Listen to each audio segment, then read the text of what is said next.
My dear students, कैसे हैं आप सभी। आई होप कि आप लोग बहुत अच्छे होंगे। हम चैप्टर नंबर 10 का ऑब्जेक्टिव पढ़ा रहे थे, जिसमें 2 लेक्चर हो चुका है, यह तीसरा लेक्चर है। 20 नंबर तक क्वेश्चन हम सॉल्व कर दिए हैं। आज की इस वीडियो में इससे आगे मतलब 21 नंबर से क्वेश्चन को हम आपको पढ़ाएंगे, ठीक है। इससे पहले की वीडियो अगर आप नहीं देखे हैं तो प्लेलिस्ट में जाइए और चैप्टर वाइज PYQ ऑब्जेक्टिव आप पढ़ सकते हैं, ठीक है। चलिए फिर आज का क्लास शुरू करते हैं। 21 नंबर क्वेश्चन कह रहा है कि किसी वृत्त के व्यास के दोनों किनारे से खींची गई स्पर्श रेखा हमेशा होती है। ये कह रहा है किसी वृत्त के व्यास के दोनों किनारे, यह हमारा वृत्त है, इस वृत्त का यह क्या है, यह व्यास है। क्या है, यह व्यास है। व्यास क्या होता है, परिधि तक की दूरी जो केंद्र से हो करके गुजरता है उसे व्यास कहते हैं। दोनों किनारे से खींची गई, दोनों किनारे से जो खींची गई रेखा होती है वो हमेशा ही क्या होती है, समानांतर होती है। कैसा होता है, समानांतर होता है, ठीक है। ये दोनों क्या होता है, आपस में समानांतर होता है, समांतर होता है, ठीक। चलिए नेक्स्ट क्वेश्चन देखते हैं क्या है। ये अगला क्वेश्चन कह रहा है, आपकी स्क्रीन पर दिख रहा होगा, यदि PA और PB किसी बिंदु P से केंद्र O वाले वृत्त पर खींची गई स्पर्श रेखा है। कह रहा है एक हमारे पास क्या है, एक वृत्त है। कैसा केंद्र, तो O केंद्र वाले एक वृत्त है। और कह रहा है कि PA और PB किसी बिंदु P से, कोई बिंदु है हमारे पास, यहाँ पर मान लीजिए एक P बिंदु है। P से कौन, PA और PB, ये A है ये B है, ठीक है। PA और PB जो जिसके बीच का जो झुकाव है वो 80 डिग्री है। बीच का झुकाव कितना है, तो हम कहेंगे सर ये 80 डिग्री है, ठीक है। तो आगे कह रहा है कि कोण POA क्या होगा। कोण POA का मान आपसे पूछ रहा है क्या होगा। POA मतलब इस कोण के बारे में आपसे पूछ रहा है। ये हमारा क्या हो जाएगा, त्रिज्या हो जाएगा। इसको हम इससे मिला देंगे, इसको इससे हम मिला देंगे। ये इस कोण का मान आपसे पूछ रहा है क्या होगा। कैसे बनाएंगे, ध्यान से देखिए, बहुत आसान है। ये दोनों स्पर्श रेखा है, कौन, PA और PB। केंद्र O वाले एक वृत्त है जो बिंदु P से, PA और PB दो स्पर्श रेखा है। ये हमारा 80 डिग्री कोण पर क्या है, वो झुका हुआ है। ध्यान से समझिए, हम आपको बताए हुए थे कि बाहरी बिंदु P से और केंद्र, इन दोनों पर बनने वाली कोणों का जो योग होता है वो हमेशा ही 180 डिग्री होता है। तो ये 80 है, इसका मतलब ये पूरा हमारा क्या हो जाएगा, 100 हो जाएगा। ये पूरा क्या हो जाएगा, 100 हो जाएगा। अगर यह 100 है तो ये जो हम लाइन खींचे हैं, यह लाइन क्या करेगा, इस बिंदु को सेम भागों में क्या करेगा, बांट देगा, विभाजित कर देगा। तो ये हो जाएगा कितना हमारा, 50 हो जाएगा। यह भी हमारा हो जाएगा 50। तो कोण POA का मान कितना निकला, 50 निकला। ये तो हमारा 90 डिग्री होता है, इससे हमें कोई मतलब है ही नहीं। कोई त्रिज्या स्पर्श रेखा पर जब पड़ता है तो वो लंब होता है, मतलब 90 डिग्री होता है। तो निकल गया कितना आसानी से, सिंपल सा क्वेश्चन था। चलिए आगे बढ़ते हैं और देखते हैं कि अगला क्वेश्चन क्या है। पूछ रहा है आपसे AB का मान क्या होगा सेंटीमीटर में। ये आपसे पूछ रहा है कि AB का मान क्या होगा। कैसे बनाएंगे, ध्यान से देखिए। हमें सबसे पहले क्या करना है, हम जानते हैं वैल्यू सबसे पहले हम अच्छे से लिखे हैं। ये देख लीजिए, PA बराबर 8 सेंटीमीटर, P और A बराबर ये पूरा दे दिया है 8 सेंटीमीटर। उसके बाद है PD बराबर 4 सेंटीमीटर, PD बराबर दे दिया है 4 सेंटीमीटर। और उसके बाद CD बराबर भी दे दिया है आपको 3 सेंटीमीटर, CD बराबर 3 सेंटीमीटर दे दिया है। तो पूछ रहा है कि AB का मान क्या होगा। बहुत आसान है, ध्यान से समझिए। सबसे पहले आप क्या कीजिए यहाँ पर कि PC निकाल लीजिए। PC कितना हो जाएगा, 4 और 3 को जोड़ दीजिए तो कितना हो जाएगा, 7। ये टोटल 7 हो जाएगा PC। हमें ज्ञात करना है A और B ज्ञात करना है। और ये इस तरह से जब स्पर्श करते हुए ना पता चले, क्योंकि ये बाहरी बिंदु P है और ये स्पर्श नहीं हो रहा है। स्पर्श करता तब ये यहाँ से छूते हुए गुजरता है यहाँ से, पर यह स्पर्श रेखा नहीं है। इस तरह की रेखा को हम कहते हैं छेदक रेखा। क्या कहते हैं, तो छेदक रेखा कहते हैं। छेदक रेखा का क्या रूल्स है कि अगर इस तरह से अगर छेदक रेखा दिया हुआ रहता है, उस कंडीशन में ये छोटी भुजा क्या है, PB गुने ये बड़ी भुजा PA, वो बराबर हो जाएगा इस छोटी भुजा के PD गुना में इस बड़ी भुजा के PC के बराबर हो जाएगा। जब इस तरह से छेदक रेखा दिया हुआ रहता है तो छोटी भुजा उसके बड़ी भुजा के गुना, और दूसरे छेदक रेखा में छोटी भुजा उसके बड़ी भुजा के गुना के बराबर होगा। वैल्यू पुट कर दीजिए। ध्यान से देखिए आप यहाँ पर PB क्या है आपके पास, PB तो है ही नहीं हमारे पास, PB छोड़ देंगे, गुना PA आपके पास क्या है, P और A आपके पास 8 है, बराबर PD क्या है आपके पास, PD 4 सेंटीमीटर है। और PC क्या है आपके पास, P और C कितना है, 7 सेंटीमीटर है। हमें PB अभी निकालना है। PB बराबर हो जाएगा 4 गुना में 7 बट्टा में, ये क्या है, गुना में है तो यह भाग में आ जाएगा। इसको जब हम काटेंगे तो 4 एकान 4 और 4 दूना 8, 1/2 हो जाएगा।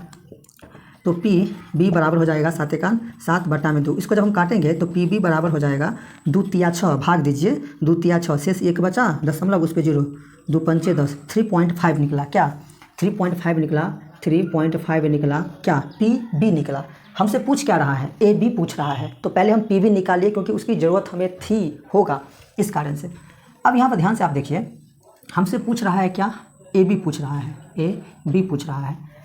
हमें ये पूरा पता है, पूरा क्या है, PA में से हम क्या करेंगे, घटा देंगे इसको, किसको, PB को। ठीक, हमें पूरा पता है और थोड़ा पता है, ये पता नहीं है, तो ये में से ये को घटा देंगे, जो बचेगा वो ये हो जाएगा, सिंपल सी बात है। तो AB बराबर PA आपके पास क्या है 8 माइनस PB क्या है आपके पास, PB 3.5 है।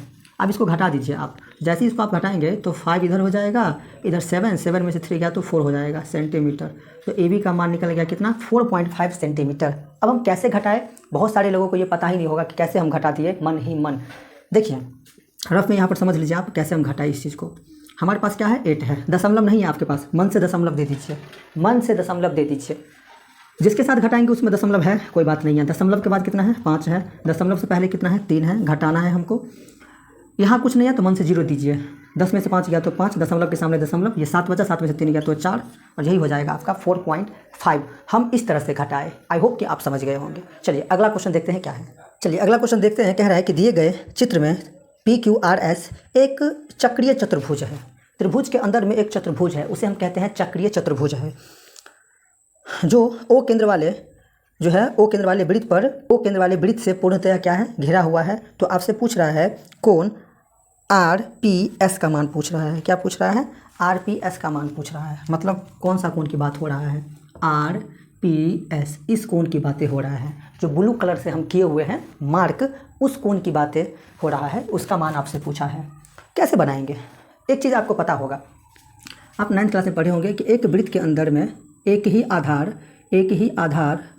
पर बनने वाली दो वृत्त जब होता है, एक ही आधार पर बनने वाली दो त्रिभुज जो होता है, वो ये कोण और ये कोण आपस में बराबर होता है। एक ही आधार पर दो त्रिभुज जब बना होता है तो ये कोण और ये कोण आपस में क्या होता है, बराबर होता है। यह 9th क्लास का है।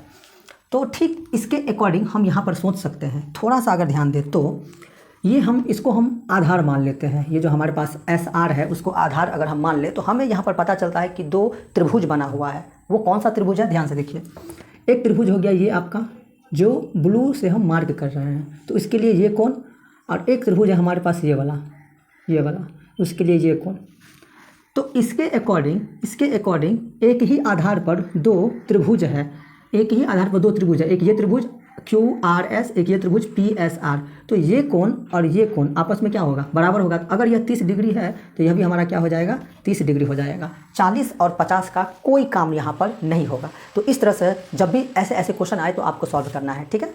आई होप कि आप समझ गए होंगे। चलिए अगला क्वेश्चन देखते हैं क्या है आपके मोबाइल स्क्रीन पर। चलिए यह क्वेश्चन बहुत ही आसान है। यदि दो वृत्त एक दूसरे को बाहर से छूते हैं, कह रहा है कि एक वृत्त है जो एक दूसरे को बाहर से छू रहा है। क्या कर रहा है, बाहर से छू रहा है, मतलब स्पर्श कर रहा है।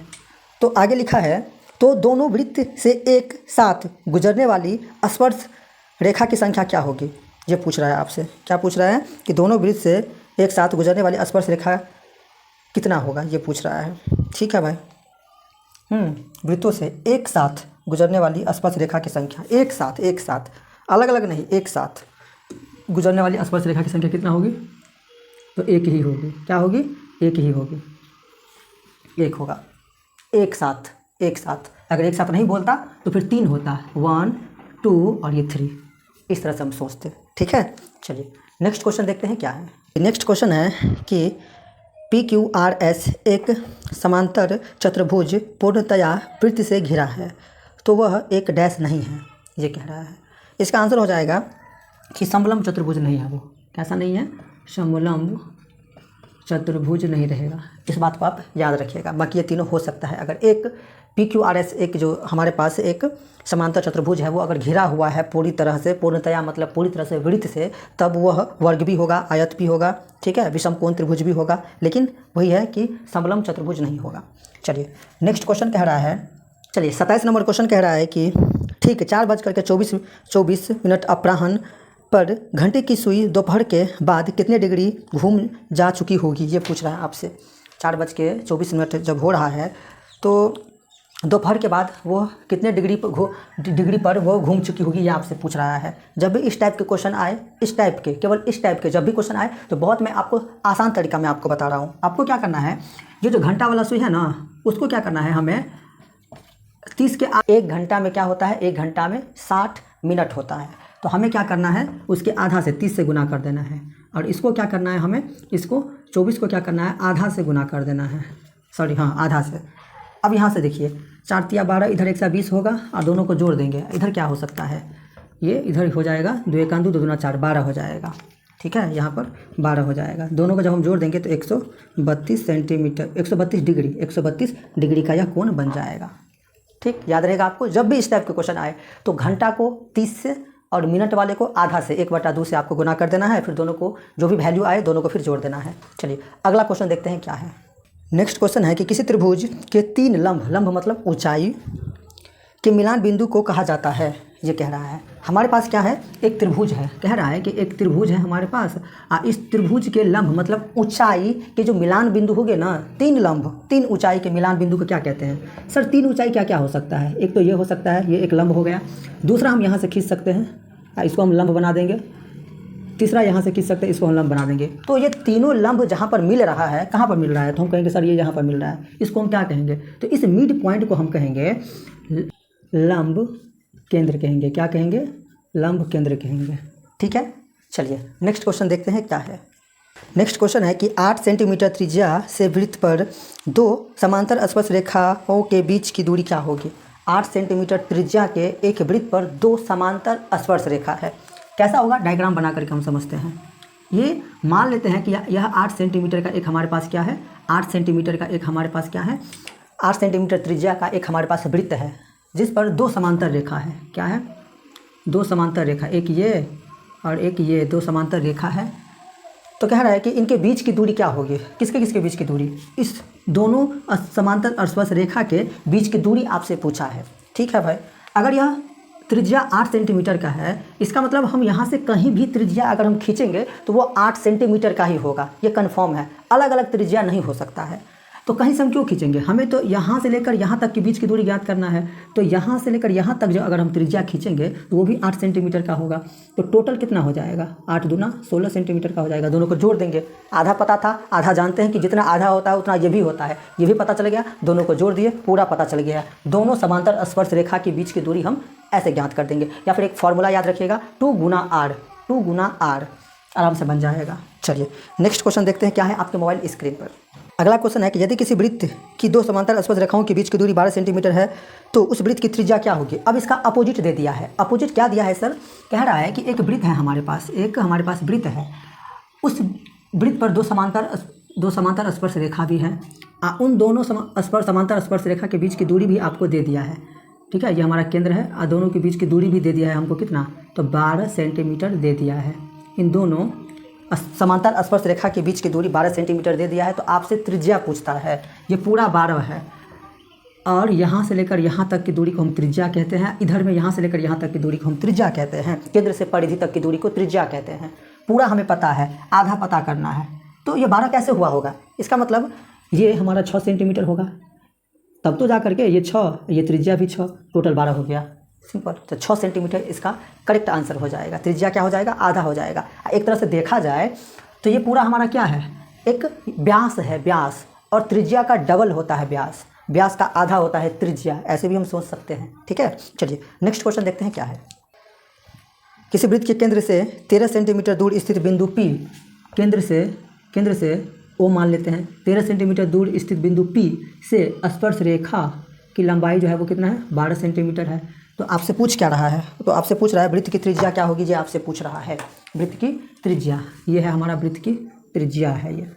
और त्रिज्या जब किसी स्पर्श रेखा पर पड़ता है तो लंब बन जाता है।